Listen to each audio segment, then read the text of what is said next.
பரிசுத்த நாமத்திற்கு மகிமை உண்டாவதாக. இந்த காலை வேளையில் நாம் வேதத்திலிருந்து நான் எம்மாத்திரம் என்ற கருத்தோடு கூட தியானிக்க போகிறோம். அதாவது பைபிளில் பார்த்தீங்கன்னா எபிரேயர் புத்தகத்தில் 2வது அதிகாரம் 6வது வசனம் அழகாக சொல்லப்பட்டிருக்கு. மனிதனை நீர் நினைக்கவும் அவனை விசாரிக்கவும் அவன் எம்மாத்திரம். அதாவது நம்ம ஒவ்வொருவரும் கூட இந்த மனித குலம் கர்த்தரால் நம்ம சிருஷ்டிக்கப்பட்டிருக்கிறோம். அதனால் கர்த்தருக்கு முன்பதாக நம்மை தாழ்த்தணும். அது மட்டும் இல்லை, நம்முடைய இந்த வாழ்வு ஒரு நிலையற்றது என்பதையும் நாம் உணர்ந்து கொண்டு நாம் ஜீவிக்கணும். பாருங்கள், மனிதனை கர்த்தர் நம்மை நினைக்கிறதுக்கு நான் எம்மாத்திரம் என்று சொல்லி நம்ம ஒவ்வொரு நாளும் அப்படி நம்மை குறித்து அறிந்து கொள்ள வேண்டும். அதாவது சங்கீதம் 8:4 சொல்லப்பட்டிருக்கு. அதாவது மறுபடியும் மனிதனை கர்த்தர் நினைக்கவும் அவனை விசாரிக்கவும் அவன் எம்மாத்திரம். பாருங்க, கர்த்தர் நம்மை நினைக்க வேண்டுமானால் நாம் கர்த்தருக்கு பிரியமாக இருக்கிறோமா, அவருடைய சித்தம் செய்கிறோமா, கர்த்தருக்குள்ளே இருக்கிறோமா, இதெல்லாம் நாமே நிதானித்து கொள்ளணும். அது மட்டும் இல்லை, அவர் நல்லோருக்கும் பொல்லோருக்கும் எல்லாருக்கும் அவர் நல்லவராகவே இருக்கிறார். அவர் நன்மைகளை செய்கிறவராகவே இருக்கிறார். ஆனால் தேவாதி தேவன், அவர் கர்த்தாதி கர்த்தர் என்பதை நாம் மறக்கக்கூடாது. மகாதேவன் என்பதை நாம் மறக்கக்கூடாது. அவருக்கு முன்பதாக மனிதன் தன்னை தாழ்த்த வேண்டும் என்பதுதான் முக்கியமான ஒரு காரியம். உன்னிடத்துல நான் மனத்தாழ்மை அல்லாமல் வேற என்னத்தை கேட்கிறேன் என்று சொல்லி ஆண்டவர் பைபிளில் எழுதி வைத்திருக்கிறார்.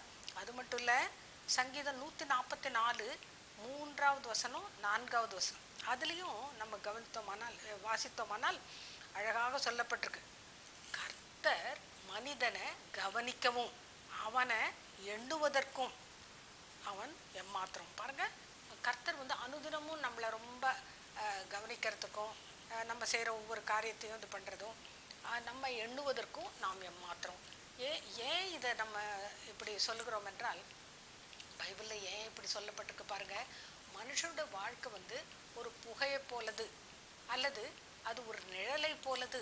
இன்னும் சொல்லப்போனால் காலையில் மலர்ந்து மாலையில் வாடி போகிற ஒரு பூவை போல என்று சொல்லி பல இடங்களில் பைபிளில் எழுதப்பட்டிருக்கு. பாருங்க, அப்போ நம்முடைய வாழ்வு ஒரு நிலையற்றது. அது மனிதன் மாயைக்கு ஒப்பாயிருக்கிறான் என்று சொல்லி வாசிக்கிறோம். அதாவது நிழல் பாருங்க, நம்ம நடக்கும்போது கூட நிழல் வர்ற மாதிரி இருக்கும், அப்புறம் அது மறைந்து போகும். அது அவ்வளவுதான் நம்மளோட வாழ்க்கை என்பதை நாம் நன்றாக உணர்ந்து கொள்ள வேண்டும். அது மட்டும் இல்லை, கர்த்தருக்கு முன்பதாக நாம் தாழ்மைப்படணும். அங்கே எபிரேயரில் சொல்லப்பட்டிருக்கும் போது, எபிரேயர் நிரூபத்தில் அந்த கர்த்தரோட வார்த்தை எப்படி இருக்குன்னா, அதாவது தேவதூதரிலும் சற்று சிறியவனாக்கி இந்த மனிதனை கர்த்தர் எல்லா உயிரினங்களையும் நமக்கு கீழ்ப்படுத்தினார் என்று சொல்லி பார்க்குறோம். அப்போது அந்த அளவுக்கு நமக்கு ஒரு ஆளுகையை ஆண்டவர் கொடுத்துருக்கிறார். அந்த ஆளுகையை நாம் துர்பிரயோஜனம் பண்ணக்கூடாது. கர்த்தருடைய சித்தம் நிறைவேற்றதில் நாம் கவனமாக இருக்கணும். நமக்கு கொடுக்கப்பட்டது ஒரு வாழ்க்கை, ஒரே ஒரு வாழ்க்கை தான் இல்லையா? ஒரே ஒரு வாழ்க்கை தான் நமக்கு கர்த்தர் கொடுத்திருக்கிறார். அந்த வாழ்க்கை முடிவடைவதற்குள்ளாக, அல்லது நம்ம உயிரோடு இருக்கிற நாட்களில் நம் கர்த்தருக்காக என்ன சாதிக்கிறோம் அல்லது என்ன செய்கிறோம், அவருக்கு பிரியமாக அவருடைய சித்தம் செய்து முடிக்கிறோமா என்பது தான் நமக்கு முக்கியமான காரியம். ஏனென்றால் அவருடைய சித்தம் செய்கிறவனே பரலோகத்தில் நிலைத்திருப்பான் என்று சொல்லி வாசிக்கிறோம். அது மட்டும் இல்லை, இங்கே யோபு புத்தகத்தில் 7வது அதிகாரத்தில் 17-18 வசனங்களை வாசித்தா தெரியும். அதாவது மனிதனை கர்த்தர் விசாரிக்க, அல்லது அவனை சோதித்து அறிய, அல்லது அவனை ஒரு பொருட்டாக எண்ண, இதெல்லாம் அவன் மேல் சிந்தையாக இருப்பதற்கு அவன் எம்மாத்திரம். பார்த்தீங்களா? அப்போது நம்ம மேலேயே கர்த்தர் சிந்தையாக இருப்பது அதெல்லாம் நாம் எம்மாத்திரம். ஆனால் கர்த்தர் கண்ணும் கருத்துமாக தான் நம்மை கவனிக்கிறார், நம்மை நடத்துகிறார், நமக்கு உதவிகளை செய்கிறார், நமக்கு நன்மைகளை செய்கிறார். அதெல்லாம் உண்மைதான். ஆனால் அதே நேரத்தில் மனுஷன் எப்படி நினைக்கணும், கர்த்தருக்கு முன்பதாக நான் ஒன்றுமில்லை என்று தான் நினைக்கணும். அதாவது நம்ம புகையை போல, நிழலை போல, அல்லது நிலையில்லாத மாயைக்கு ஒப்பாக இருக்கிறோம் என்று சொல்லி, நிலையில்லாத வாழ்வு என்று சொல்லி நாம் நினைக்க வேண்டும். அது மட்டும் இல்லை, நினைப்பது மட்டும் இல்லை, கர்த்தருக்கு முன்பதாக நம்மை தாழ்த்தணும். அதாவது பைபிளிலிருந்து சில பரிசுத்தவான்களை நான் இந்த காலை வேளையில் உதாரணமாக சொல்ல விரும்புகிறேன். 2 சாமுவேலின் புத்தகம் 7வது அதிகாரம் 16லிருந்து 18 வரைக்கும் வாசித்து பார்த்தா நமக்கு தெரியும். அதில் வேற ஒன்றும் இல்லை, நாத்தான் என்ற தீர்க்கதரிசி மூலமாக கர்த்தர் வந்து தாவீதை ஆசீர்வதிக்கிறார். அப்போது தாவீது சொல்கிற பதில் பாருங்க. தாவீது ஒரு பெரிய ராஜா இருந்தாலும், ராஜாவாக இருந்தாலும் கூட அவனை உயர்த்தினதே கர்த்தர் தான். ஆடுகளை மேய்த்து கொண்டிருந்த தாவீதை கர்த்தர் தெரிந்து கொண்டு அரசனாக்கினார் இல்லையா? அந்த நன்றி கலந்த இருதயம் அவருக்கு இருந்தது என்பதற்கு ஆதாரமாக இங்க பாருங்க 18வது வசனத்துல, தாவீது ராஜா உட்பிரவேசித்து கர்த்தருடைய சமூகத்திலிருந்து, கர்த்தராகிய ஆண்டவரே, தேவரீர் என்னை இதுவரைக்கும் கொண்டு வந்ததற்கு நான் எம்மாத்திரம், என் வீடும் எம்மாத்திரம். பார்த்தீங்களா? அப்போ இந்த ஒரு வசனத்திலிருந்தே நம்ம அறிந்து கொள்ள வேண்டிய ஒரு முக்கியமான காரியம், என்னை இதுவரைக்கும் நடத்தி வந்ததற்கு நான் எம்மாத்திரம், கர்த்தாவே என்று சொல்லி, ஆண்டவரே உமக்கு நன்றி என்று சொல்லி, அப்படி நாம் ஒவ்வொருவரும் கூட கர்த்தருக்கு நன்றி சொல்றதுல கவனமா இருக்கணும். கர்த்தர் வந்து பெரியவர் இல்லையா? கர்த்தர் மகா பெரிய தேவன் இல்லையா? அப்போ அவருக்கு முன்பதாக நம்மை தாழ்த்தி ஒவ்வொரு நாளும், ஏதோ ஒரு நாளுக்கு நம்ம நன்றி சொன்னோம் என்பது அல்ல, நம்ம ஒவ்வொரு நாளும் கர்த்தர் நமக்கு செய்கிற நன்மைகளை நாம் நினைத்து நன்றி உள்ளத்தோடு, முழு இருதயத்தோடு நாம் நன்றி சொல்ல வேண்டியவர்களாக இருக்கிறோம். நாம் கீழ்ப்படிய வேண்டியவர்களாக இருக்கிறோம். கர்த்தரோட வார்த்தை கனம் பண்ண வேண்டியவர்களாக இருக்கிறோம் இல்லையா? எல்லாவற்றையும் பார்க்கலும் கர்த்தர் வந்து வேதத்தை முக்கியப்படுத்தியிருக்கிறார். அது மட்டும் இல்லை, அவரோட வார்த்தையை அவர் மகிமைப்படுத்தியிருக்கிறார் இல்லையா? அப்போது பிரஸ்தாபப்படுத்தி இருக்கிறார். அதனால் நாம் என்ன செய்யணும்? கர்த்தரோட வார்த்தைக்கு நாம் கேட்கிறவர்களாக மட்டும் இல்லை, நாம் கீழ்ப்படுகிறவர்களாய், கர்த்தரோட சித்தம் செய்கிறவர்களாய் இருக்கிறோமா என்பது தான் முக்கியமாக இந்த காலை வேளையில் நம்மை நாமே நிதானித்து கொள்ளணும். அது மட்டும் இல்லை, இங்கே 2வது ஆதியாகம புத்தகத்தில் 32வது அதிகாரத்தில் 10வது வசனம், அங்கேயும் அப்படிதான். நமக்கு எல்லாருக்கும் தெரிந்த இந்த சம்பவம் தான் இல்லையா? அதாவது, யாக்கோபு கோலும் தடியுமா வந்தேன் நான், ஆனால் என்னை 2 பரிவாரங்களோடு ஆசீர்வதிப்பதற்கு, கர்த்தர் என்னை ஆசீர்வதிப்பதற்கு நான் எம்மாத்திரம் என்று சொல்லி, நான் பாத்திரன் அல்ல என்ற அர்த்தத்தில் தான் அவர் சொல்கிறாரு. அதாவது நான் எம்மாத்திரம் என்ற அர்த்தத்தில் தான் அவர் என்ன சொல்கிறாரு? நான் பாத்திரன் அல்ல.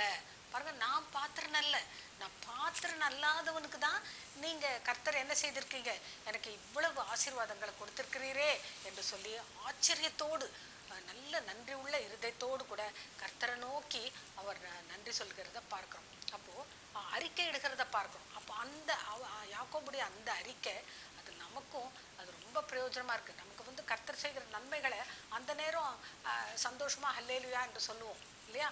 அதுக்கு பிறகு நம்ம மறந்து போகிற ஒரு குணம் நம்ம மனிதர்கள் இடத்துல இருக்குது. ஆனால் நாம் ஒவ்வொருவரும் கூட கர்த்தராகிய தேவனை நம்ம வந்து என்ன செய்யணும்? அவரை கனம் பண்ணி, அவருக்கு நன்றி சொல்லி, அவரோட வார்த்தைக்கு கீழ்ப்பட. கனம் பண்ணுறது என்பதே அவரோட வார்த்தையை கை கொள்றது தான், அவரோட வார்த்தைக்கு கீழ்ப்படியறது தான். கர்த்தருக்கு பயப்படுகிற பயம்தான், கர்த்தருக்கு பயப்படுகிற பயம் நமக்குள்ளே இருக்கிறதா என்பது தான் முக்கியமான ஒரு காரியம். அதே போல தான் இங்கே வந்து இன்னொரு ஒரு சாட்சி பாருங்க. அதாவது ஆதியாகமம் 8:1 அதில் வாசித்து பார்த்தா, கர்த்தர் வந்து நோவாவை நினைத்தருளினார். எதற்காக நினைத்தருளினார்? நோவா கர்த்தருக்கு முன்பதாக உத்தமமாக நடந்த ஒரு நீதிமான் என்று சொல்லி பார்க்கிறோம். அப்போது அப்படிப்பட்ட ஒரு வாழ்க்கை நம்ம வாஞ்சிக்கணும். அது மட்டும் இல்லை, இங்கே வந்து ஆபிரகாம் பார்த்தா, நான் தூளும் சாம்பலுமாக இருக்கிறேன், கர்த்தருக்கு முன்பதாக நான் எப்படி இருக்கேன்? தூளும் சாம்பலும் என்று சொல்லி தன்னை தாழ்த்துகிறத பார்க்குறோம். அப்போது ஆபிரகாமை கர்த்தர் வந்து அபிராம் என்று இருந்தவரை அவர் ஆண்டவர் வந்து அழைத்து தெரிந்து கொண்டு அவர் அனுப்புகிறார் இல்லையா? அவர் வந்து கீழ்ப்படுகிறார் என்று சொல்லி பார்க்குறோம். அதனால் விசுவாசத்துக்கு தகப்பன் என்று சொல்லி பார்க்குறோம். ஆனால் கர்த்தருக்கு முன்பதாக நான் தூளும் சாம்பலுமாக இருக்கிறேன் என்று சொல்லி தன்னை தாழ்த்துகிறத பார்க்குறோம். இதே போல் தான் பவுல், நமக்கு புதிய ஏற்பாட்டில் கூட பவுல் வந்து ஒரு நல்ல சாட்சி. அதாவது அவர் என்ன அறிக்கை பண்ணுறார் பாருங்க, நான் பாவிகளில் பிரதான பாவி நான் தான் என்று சொல்லி அப்படி தன்னை கர்த்தருக்கு முன்பதாக தாழ்த்துகிறது மட்டும் இல்லை, அவர் கர்த்தருக்கு மகிமையாக அதை அறிக்கை பண்ணுகிறதும் பார்க்குறோம். அதாவது சவுலாக அவர் இருக்கும்போது அவர் எவ்வளவு இந்த தேவனோட பிள்ளைகளை துன்பப்படுத்தினார் என்பதெல்லாம் நமக்கு பைபிளில் நம்ம வாசிக்கிறோம் இல்லையா? அவருடைய வரலாறு நமக்கு தெரியும். அப்போது அப்படிப்பட்ட சவுலை கர்த்தர் பேரொளி மூலமாக சந்தித்து அவரை ரட்சிக்கிறார். உடனடியாக நான் என்ன செய்ய சித்தமாயிருக்கிறேன் என்று சொல்லி கர்த்தருக்கு முன்பதாக தன்னை தாழ்த்தி ஒப்பு கொடுக்கறத பார்க்குறோம். அது மட்டும் இல்லை, முடிவு வரைக்கும் கூட கர்த்தருடைய அவருடைய உயிருள்ள நாளெல்லாம் கூட தன்னுடைய பிராணனை கூட அவர் ஒரு பொருட்டாக எண்ணாமல் அவர் கர்த்தருக்காக ஊழியம் செய்ததை பார்க்கிறோம் இல்லையா. நான் அவருக்காக மறிக்கவும் நான் ஆயத்தமாக இருக்கிறேன் என்று சொல்லி அப்படியாக அவர் அறிக்கைகளை பண்ணுகிற பார்க்குறோம். அப்போது நாம் ஒவ்வொருவரும் கூட அப்படி இந்த பரிசுத்தவான்கள் சிலருடைய வாழ்க்கை அது நமக்கு மாதிரிகளாக இருக்குது. பாருங்கள், பவுல் நான் பிரதான பாவி என்று சொல்லி ஒத்துக்கொள்கிறத பார்க்கிறோம். ஒத்துக்கொள்றது மட்டும் இல்லை, அவர் ரட்சிக்கப்பட்டு முடிவு வரைக்கும் கர்த்தருக்காக நின்றதை பார்க்கிறோம். விசுவாசத்தை காத்துக்கொண்டேன், நான் ஓட்டத்தை முடித்தேன் என்று சொல்லி வெற்றி முழக்கம் சொல்லுகிறத பார்க்கிறோம். அப்படிப்பட்ட ஒரு வாழ்க்கையை நம்ம வாஞ்சிக்கணும். அதே போல தான் இங்கே யோவான் ஸ்நானன் அவரை பற்றி பார்க்கும்போது நான் கர்த்தராகிய இயேசு கிறிஸ்துவனுடைய பாதரட்சையை அவிழ்ப்பதற்கு கூட நான் பாத்திரம் அல்ல என்று சொல்லி தன்னை தாழ்த்துக்கிறத பார்க்கிறோம். அப்போ இங்க இதோ உலகத்தின் பாவத்தை சுமந்து தீர்த்த தேவாட்டுக்குட்டி என்று சொல்லி கர்த்தரை குறித்து நல்ல ஒரு அறிக்கையை அவர் செய்கிறத பார்க்கிறோம். அதாவது என்னிலும் அவர் மேன்மை உள்ளவர், எனக்கு பின்னாடி வந்தாலும் அவர் தான் இயேசு கிறிஸ்து உண்மையான இரட்சகர் என்பதை அவர் உலக இரட்சகர் என்பதை அவர் எடுத்து காட்டுகிறத பார்க்கிறோம். அப்படி நல்ல அறிக்கை பண்ணுகிறத பார்க்கிறோம். அப்போ அப்படிப்பட்ட ஒரு நல்ல நாமும் கூட கர்த்தரை குறித்து எப்போதும் நாம் அறிக்கை பண்ணுகிறவர்களாக இருக்கணும். ஜபத்தில் அறிக்கை பண்ணலாம், அதே போல் மற்றவர்களிடத்துல நம்ம நல்ல அறிக்கைகளை கொடுக்கலாம். நம்ம விசுவாசத்தை குறித்து நம்ம நல்ல அறிக்கையை கொடுக்கணும். அது மட்டும் இல்லை, நாம் வாழ்ந்து காட்டுகிற ஒரு அனுபவம் நமக்கு கண்டிப்பாக வேணும். அதாவது யோவான் 1:27 அழகாக சொல்லப்பட்டிருக்கு. அவர் சொல்றாரு, இயேசு கிறிஸ்துவோட பாதரட்சியை அவிழ்ப்பதற்கு கூட நான் பாத்திரம் அல்ல என்று சொல்லி தன்னை தாழ்த்துகிறத பார்க்கிறோம். அதே போல நம்ம கிதியோனுடைய வாழ்க்கையில் கூட நம்ம ஒரு உதாரணமாக சொல்லலாம். கிதியோனை கர்த்தர் பயங்கர பராக்கிரமசாலியே, நான் உன்னோடு கூட இருக்கிறேன் என்று சொல்லி அவர் அழைக்கிறாரு. ஆனால் அவர் சொல்றாரு, நீங்கள் என்னோட இருந்தால் நான் எனக்கே இப்படி நேரிடுதுன்னு சொல்லி அப்படி சொல்லியிருந்தாரு. ஆனாலும் கூட கர்த்தர் அவரை திடப்படுத்துறத பாருங்க. அது மட்டும் இல்லை, 6வது அதிகாரம் 15வது வசனம் இல்லையா, அதில் என் குடும்பமும் மிகவும் எளியது அவர் சொல்றாரு. கிதியோன் கர்த்தரிடத்தில் சொல்றாரு, என் குடும்பம் ரொம்ப எளிய குடும்பம். இன்னொன்று, நான் எல்லாரிலும் சிறியவன், எங்கள் குடும்பத்தில் நான் எல்லாரிலும் சிறியவன் என்று சொல்லுகிறான். ஆனாலும் கூட கர்த்தர் அவனை திடப்படுத்தி அவனை மீதியானியர் கையிலிருந்து இஸ்ரவேலரை ரட்சிப்பதற்கு கிதியோனை பலப்படுத்தினார் என்று சொல்லி பார்க்கிறோம். கிதியோனுக்கு அடையாளங்களை கொடுத்து அவரை திடப்படுத்தி அவருக்கு தேவ ஆலோசனைகளை கொடுத்து அப்படி ஒரு பெரிய வெற்றியை கொடுக்கிறார். அது மட்டும் இல்லை, கிதியோனும் கர்த்தரோட பட்டயம் தான் என்னோட பட்டயம் என்று சொல்லி கீழ்ப்படுகிறத பார்க்கிறோம். அப்போது அப்படிப்பட்ட ஒவ்வொருவரையும் பரிசுத்தவான்களை நம்ம ஒவ்வொருத்தரையும் நம்ம ஆராய்ந்து பார்க்கும்போது பைபிளில் ஒவ்வொருவரும் தங்களை கர்த்தருக்கு முன்பதாக தாழ்த்தி ஒப்பு கொடுக்கறதுனால தான், உண்மையாக ஒப்பு கொடுக்கறதுனால தான் அவங்க வாழ்க்கை வெற்றியுள்ள வாழ்க்கையாக இருக்கிறது என்று சொல்லி பார்க்குறோம். அதே போல் தான் வேறு இந்த எல்லா சாட்சிகளை காட்டிலும் கூட ஒரு சாட்சி கூட நான் சொல்ல விரும்புகிறேன். அதாவது இயேசு கிறிஸ்து தான் நமக்கு எப்போதுமே நல்ல ஒரு மாடல் என்று சொல்லி பார்க்குறோம் இல்லையா. அப்போது அங்கே இயேசு கிறிஸ்து என்ன செய்கிறாரு, சீஷர்களுடைய கால்களை கழுவினார் என்று சொல்லி பார்க்கிறோம். அப்போது அங்கே நம்ம என்ன அறிய வேணும், நம்ம ஒவ்வொருவரும் கூட ஒருவரை ஒருவர் கனம் பண்ணுகிறதுல முந்தி கொள்ளணும். அது மட்டும் இல்லை, நம்ம மனத்தாழ்மையோடு நடப்பது எப்போதுமே நமக்கு அது நல்லது என்று சொல்லி பார்க்கிறோம். நம்ம கர்த்தருக்கு முன்பதாக மனத்தாழ்மையாக நடக்கணும். அதே போல் தான் இப்போ மனைவிகளை எடுத்துக்கொண்டா கணவருக்கு கீழ்ப்படியணும். இதெல்லாம் பைபிளில் சொல்லப்பட்டிருக்கு. அதனால் நம்ம ஒவ்வொருவரும் கூட இந்த நாட்களில் எத்தனையோ குடும்பங்கள் சண்டைகளை போட்டு அவங்க பிரிந்து போகிறத பார்க்குறோம். அதில் அது நமக்கு ரொம்ப வேதனை உண்டாக்குகிற ஒரு காரியமாக இருக்குது. ஆனால் அந்த மனத்தாழ்மைங்கிறது ரொம்ப முக்கியம். குடும்பங்கள்லேயும் அது முக்கியம். அதே போல் தான் சபைகளிலும் நம்ம இருக்கிற நம்ம ஆண்டவர் எங்கே நாட்டி வைத்திருக்கிறாரோ அந்த சபைகளில் கர்த்தரோட சித்தம் செய்கிறதுல நாம் எப்போதும் கவனமாக இருந்து கர்த்தருக்கு நம்ம பயந்து கீழ்ப்படிந்து நடக்கணும். அது கர்த்தருக்கு பயப்படுறது மட்டும் இல்லை, தேவ அன்பினால் நம்ம நிறைந்து கர்த்தரோட ஊழியத்தை நிறைவேற்றணும். அப்படியானால் நமக்குள்ள அந்த மனத்தாழ்மை தேவை என்று சொல்லி பார்க்கிறோம். அதனால் நான் எம்மாத்திரம் என்ற அந்த உணர்வு இருக்கணும். அது மட்டும் இல்லை, கர்த்தரிடத்தில் நமக்கு நன்றி உள்ள இருதயம் எப்போதும் இருக்கணும். நன்றி சொல்லுகிற அந்த பழக்கம் நமக்கு இருக்கணும் என்று சொல்லி பார்க்கிறோம். இப்போ பாருங்கள், நம்ம நம்ம வாழ்க்கை வந்து ஒரு புகையை போல நிழலை போல மாயாக இருக்கிறோம், இதெல்லாம் நம்ம சொன்னோமே. இப்போ நமக்கு செய்தித்தாள்களில் நம்ம அனுதினமும் வாசிக்கிறோம் இல்லையா? இந்த 2026லேயே ஒரு சில காரியங்களை சுட்டி காட்ட நான் விரும்புகிறேன். அதாவது வந்து இப்போ இந்த வெனின்சுலான்ற இடத்துல கிட்டத்தட்ட 5000 பேருக்கு மேலே 2 டபுள் எர்த்குவேக் நடந்திருக்கு. ரெட்டை பூமி அதிர்ச்சி நடந்ததுனால நிறைய பேர் மாண்டு போயிருக்கிறாங்கன்னு சொல்லி பார்க்குறோம்.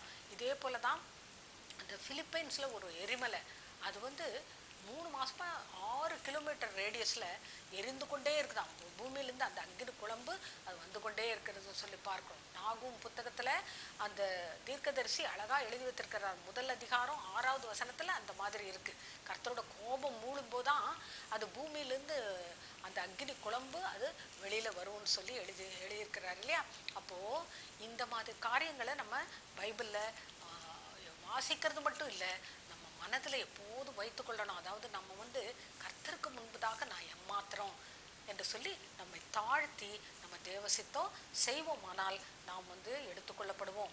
பாருங்கள், இங்கே இந்த வியட்நாமில் திடீர்னு சும்மா பிக்னிக்குக்காக போயிருக்காங்க. அந்த இடத்த பார்க்குறதுக்காக ஒரு 45 பேர் அப்படியே அந்த இடத்துல கப்பல் மூழ்கி இறந்து போயிருக்காங்க. 45 பேரும் ஒரே நாளில் ஒரே நேரத்தில் இறந்துருக்காங்க. பாருங்கள், இந்த மாதிரி நிறைய ஜனங்கள் அழிந்து போகிறத நம்ம பார்க்குறோம். அதே மாதிரி இந்த ரெஃப்யூஜிஸ் ரோஹிங்கியாங்கிறவங்க 500 பேர் ஒரே நேரத்தில் மூழ்கி இறந்துருக்காங்க. இப்போது நம்ம இது எதற்காக நான் சுட்டி காட்டுகிறேன் என்றால், அதே மாதிரி தான் கொள்ளை நோய்கள், எபோலா என்ற கொள்ளை நோயில் 600 பேர் இறந்து போனாங்கன்னு சொல்லி அந்த காங்கோ உகந்தான்ற தேசங்களில் நம்ம கேள்விப்பட்டிருக்கோம். இதில் இந்த 2026 உள்ள நிகழ்ச்சிகள் என்று சொல்லி பார்க்குறோம். அப்போது நம்ம நிறைய நிலச்சரிவுகள் நடக்குது, வெள்ளங்கள் நடக்குது, அழிவுகள் நடக்குது இல்லையா? நமக்கு சுற்றிலும் நடக்கிற காரியங்களை நம்ம பார்க்கும்போது நிறைய ஆக்சிடெண்ட்டுகள் நடக்குது. ஃபயர் ஆக்சிடெண்ட் சொல்லவே வேண்டாம், நிறைய அடிக்கடி நடக்குது இல்லையா? அப்போது இப்படிப்பட்ட அதே போல் மனிதர்கள் நெரிசலில் சாகிறாங்க, நெரிசலில் நிறைய பேர் சாகிறாங்க, இதெல்லாம் கேள்விப்படுகிறோம். அப்போது மனிதனுடைய அந்த வாழ்க்கை வந்து அது நிலையற்றது, அது மாயைக்கு ஒப்பானது, ஒரு நிழலை போன்றது. அதனால் நம்ம ஒவ்வொருவரும் கூட என்ன நினைக்கணும்? நம்ம ஒவ்வொருவரும் கூட கர்த்தருக்கு முன்பதாக நான் ஒன்றுமில்லைன்னு நினைக்கணும். நம்ம வந்து ஆண்டவரே, நிலையற்ற இந்த வாழ்க்கையை நான் உமக்கு ஒப்பு கொடுக்குறேன். இந்த வாழ்க்கையில் அதாவது மனுஷனுக்கு ஒரே தரம் மரிப்பதும் பின்பு நியாய தீர்ப்பு அடைவதும் அவனுக்கு நியமிக்கப்பட்டிருக்கு இல்லையா? அதனால் மனிதன்ன்றத மனுஷன் என்ன நினைக்கணும்? நான் எம்மாத்திரம் என்று நினைக்கிறது மட்டும் இல்லை, கர்த்தருக்கு நன்றி உள்ளவர்களாக இருந்து கர்த்தருடைய சித்தம் செய்யணும். கர்த்தர் தாமே நம்மை ஆசீர்வதிப்பாராக.